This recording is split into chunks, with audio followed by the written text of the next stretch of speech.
Good morning, student. Today we handle the class 8th subject SST part of geography. Chapter number 5 Industries. Industries तो आप समझते ही हैं, factories हैं। तो ये हमारी सेकेंडरी एक्टिविटी है। फर्स्ट एक्टिविटी तो एग्रीकल्चर है, जो इससे पहले वाले चैप्टर में हमने पढ़ा है। तो इसकी समरी का एक्सप्लेन हम कर रहे हैं आज। Summary: secondary activities are those activities which change raw material into product of more value for people. But secondary activity को करने के लिए हमें फर्स्ट एक्टिविटी पे डिपेंड होना रहना पड़ता है, क्योंकि एग्रीकल्चर पे डिपेंड होना बहुत ज़रूरी है। साथ में पीपल लोग भी चाहिए। तो secondary activity depend on the raw material. People भी काफ़ी वर्क के होते हैं, चाहे ओनरशिप हो चाहे लेबर हो, बट पीपल होते हैं। ओनरशिप भी एक honourable person he have the lot of money, so it is called the owner. वो इसका ओनर होता है। बाकी पीपल काम करते हैं, those are get the salaries. अब industries refer to an economic activity that is concerned with production of goods. अब इंडस्ट्रीज वो इकोनॉमिक में आर्थिक या वित्तीय एक्टिविटी है जो कि गुड्स सामान का प्रोडक्शन करती है। गुड्स मीन सामान होता है। एक्सट्रैक्शन ऑफ मिनरल्स और प्रोविजन ऑफ सर्विसेज। किससे? एक्सट्रैक्शन ऑफ मिनरल्स होते हैं खनिज पदार्थ, उनको क्या चाहिए? खनिज पदार्थ चाहिए। और प्रोविजन ऑफ सर्विस, और उस सर्विस को कहीं दूसरी, जैसे मान लो ये फैक्ट्री है, ये इंडस्ट्री, इसमें मटेरियल प्रिपेयर हो गया तो इसको ट्रांसपोर्टेशन से अदर प्लेसेस पे पहुंचाना। अब हम बात करेंगे क्लासिफिकेशन ऑफ इंडस्ट्रीज। अब इंडस्ट्रीज के क्लासिफिकेशन वो 3 टाइप्स के हैं। First raw material, second ownership, third size. तो सबसे पहले हम बात करते हैं रॉ मटेरियल। रॉ मटेरियल क्या होता है? कच्चा माल होता है। कच्चे माल में जैसे हम फसल उगाते हैं, जैसे सरसों हो गई, तो सरसों तो एक रॉ मटेरियल है। बट हमें फैक्ट्रीज में क्या मिलता है इससे? भाई ऑयल मिलता है, मस्टर्ड ऑयल, सरसों का तेल मिलता है, साथ में खल मिलती है। तो ये हो गए रॉ मटेरियल। मतलब रॉ मटेरियल तो सरसों हो गई, इनसे प्रोडक्शन हो गया वो फैक्ट्री इंडस्ट्रीज के द्वारा वर्क होता है।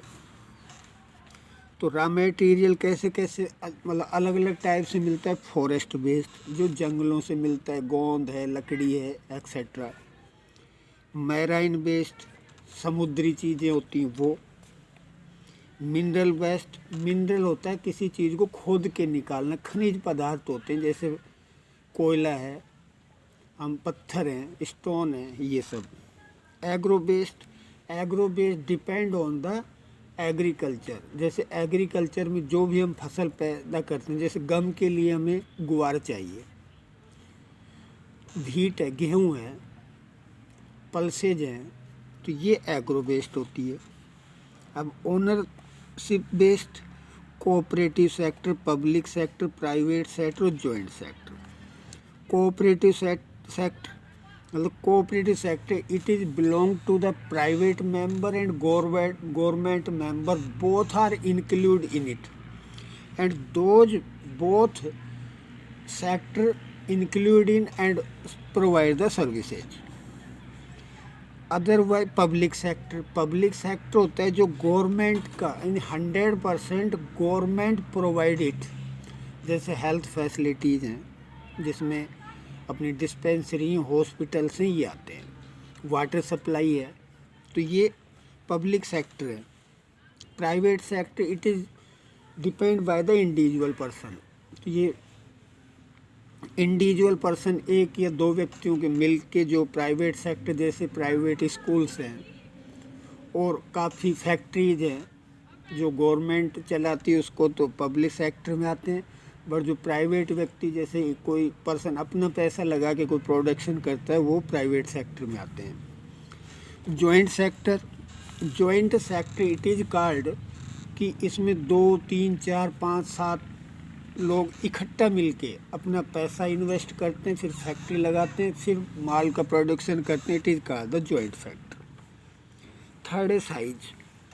साइज मतलब फैक्ट्री बड़ी हैं छोटी हैं, यानी स्मॉल बेस्ड या बिगेस्ट लार्ज बेस्ड, इसके ऊपर डिपेंड है। 3 टाइप के होते हैं। स्मॉल स्केल, छोटे स्तर पर उत्पादन प्रोडक्शन करना या उत्पादन करना, स्मॉल स्केल की फैक्ट्री होती हैं।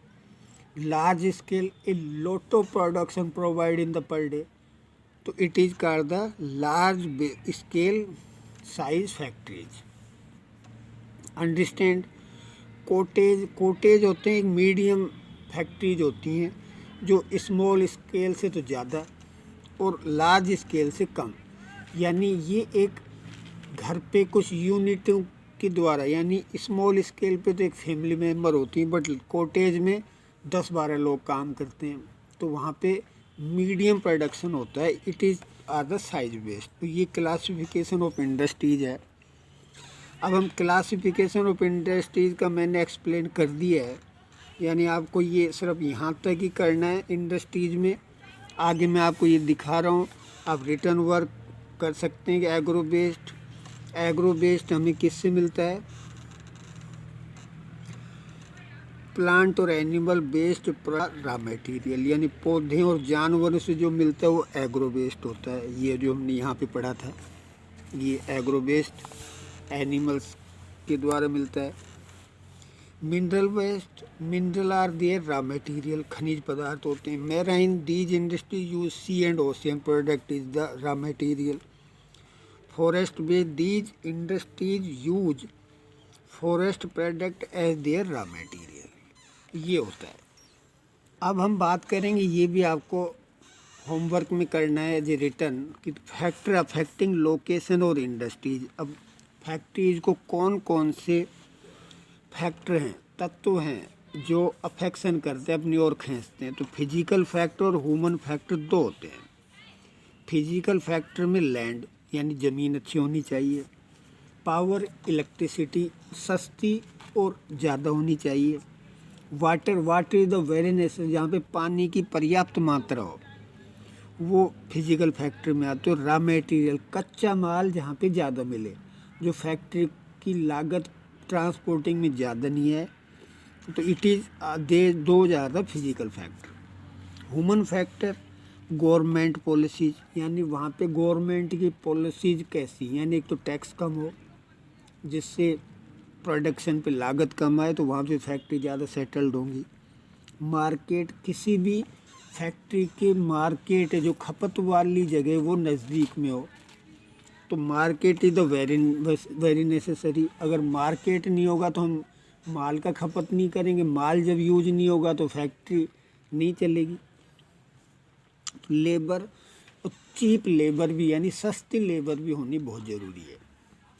अधिक मात्रा में लेबर मिले और चीप सस्ती मिले। Transport is the very good for the factories या इंडस्ट्रीज, सस्ते और अच्छे ट्रांसपोर्ट। इसके साथ साथ में वहाँ पे बात करें तो रोड भी अच्छे हों ट्रांसपोर्टेशन के, जिससे कम टाइम में ज़्यादा मटेरियल हम पहुँचा सकें। और लास्ट में कैपिटल, राजधानी क्षेत्र नज़दीक हो, यानी पॉपुलेशन जहाँ पे ज़्यादा होगी वहाँ पे खपत कम होगी। So these factor called the human factor. तो डियर स्टूडेंट, आपको factor affecting location of industry का चार्ट बनाना है। आपको फैक्ट्री की जो हमने पहले बात बताई थी 3 टाइप के होते हैं, वो चार्ट बनाना है और शुरू वाला एक्सप्लेनेशन लिखना है। Thank you, have a nice day.